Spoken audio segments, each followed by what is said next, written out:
Good afternoon. Is this thing on, as they say? Yes, it is, clearly. Well, ladies and gentlemen, brothers and sisters, nice to see you this afternoon. How are you? I'm here to talk about revolutions, creativity, doing things your own way, and everybody's favorite subject, especially mine, beer. So, I gotta tell you something. Germany, by far the greatest brewing nation in the world. The greatest range of styles, the best quality, the greatest range of availability. The United States, well, probably the worst brewing nation in the world. No style, no character, no quality, absolutely abysmal. The rest of the world laughs at the United States. This is absolutely true. 35 years ago. Now, I'm going to tell you something that some of you may find a little bit shocking. I'm going to tell you how it happened, how it inspired me, and frankly, how it's changing the world. So, what is this shocking thing that I'm going to tell you? Well, today, the United States is by far, hands down, no question amongst anybody in the industry, the greatest brewing nation in the world today. So, I think we have a few Germans in the room. How did this happen?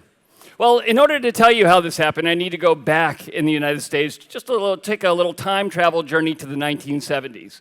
The 1970s was an era of pre-wrapped cheese slices, industrial, enriched, fluffy white bread, and, God forbid, vacuum-packed, freeze-dried instant coffee crystals. It was abysmal. Small wonder that this was the era when light beer was invented. Yeah, check out that picture. Well, in 1979 in the United States, we had just 42 breweries in the entire country. Now, this is down from nearly 3,000 100 years earlier. So, out of this came a revolution. Things started to change. I had my first personal beer epiphany in 1987. But you know what? Nothing good came out of the 1970s in the US, except with the possible exception, you might say, of what? Led Zeppelin? Yeah. No, they were British. So, anyways, I had my first personal beer epiphany in 1987. Thank you to Anchor Steam, the famous brewery in San Francisco that was for a decade or more the only brewery in the entire country doing something different.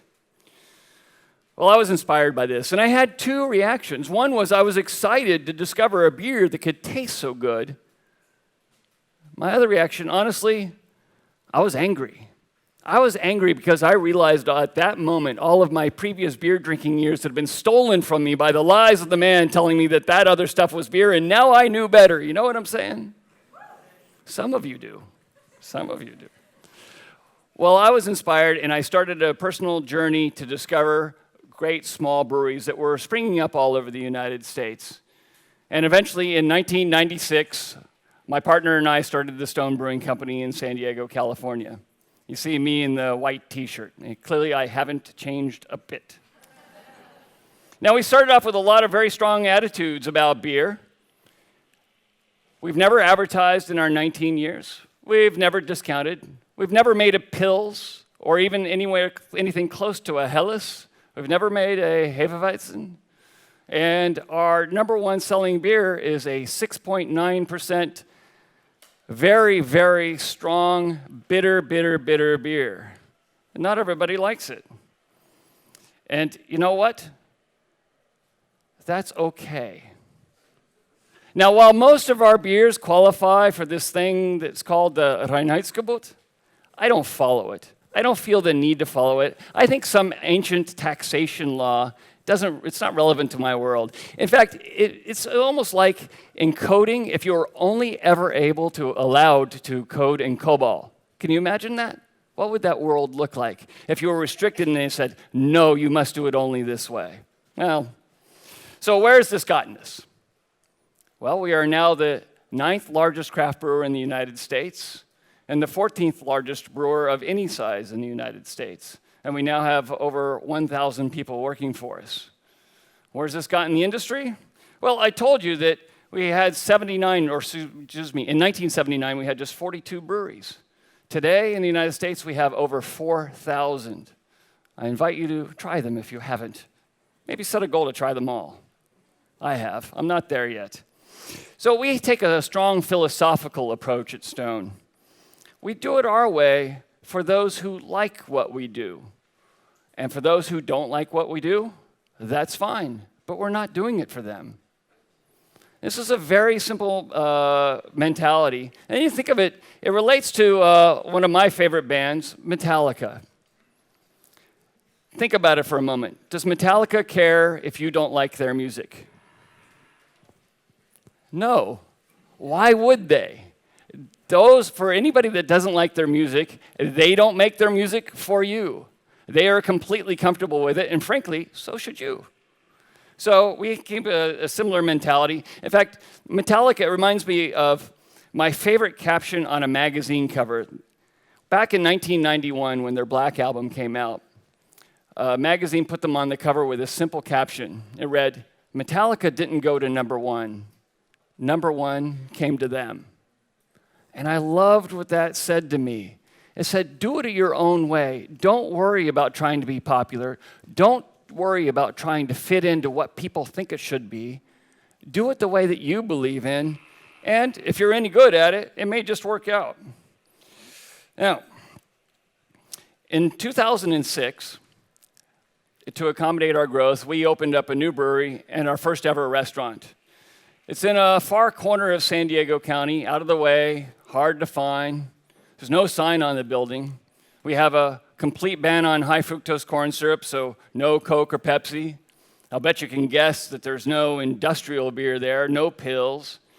And our menu is very eclectic, and it's all organic, so it's more expensive than anything else in the neighborhood. Where's that gotten us? We've actually become the third largest visitor destination in the north half of San Diego, behind the San Diego Zoo's Wild Animal Park and Legoland, of all places. So I get this conversation a lot. So, Craig, what are you doing here in Berlin? Well, I'm actually here to open a brewery. A Brauerei in Deutschland. Yeah, as a matter of fact, yes. But you're American. That's right. And you know what? Down in the Mariendorf neighborhood of Berlin, we're going to be opening a brewery and a very large restaurant that will be out of the way, hard to find, no sign on the building, no Coke or Pepsi, no pills, no Hefeweizen, no Helles, and for God forbid, no beer mix. And you know what? I think that we will become maybe one of the destinations that people will visit when they come and visit Berlin. I hope so. I can tell you that I know that we'll be the first American craft brewer to own and operate our own brewery in Europe. This is a very exciting time here in Berlin. There are 22 craft breweries currently in Berlin that are brewing amazing beers. And if you're not yet personally familiar, I would recommend that you go out and seek out and try their beers, because these small brewers are doing things that are worthy of your attention and really amazing. And it's my prediction that Berlin will become the craft beer capital of Europe. So, at Tech Open Air, brothers and sisters, we are here to seek the truth, are we not? We are here to buck convention, and we are here to go our way, am I right? Well, I can tell you that for too long, when it comes to beer, brothers and sisters, we have been lied to. For too long, we have been oppressed, and I say, no more, are you with me? That's right. But, brothers and sisters, there are still poor, lost souls out on the streets, wandering out there, that have not yet taken craft beer into their hearts. Reach out to them. Do not forsake them. Invite them and bring them into the beauty, the glory that is great beer. For I say, no longer shall we put up with a mediocre. Oh, no longer shall we put up with the lowest common denominator, right, brothers and sisters? All right, I close with this one very simple question.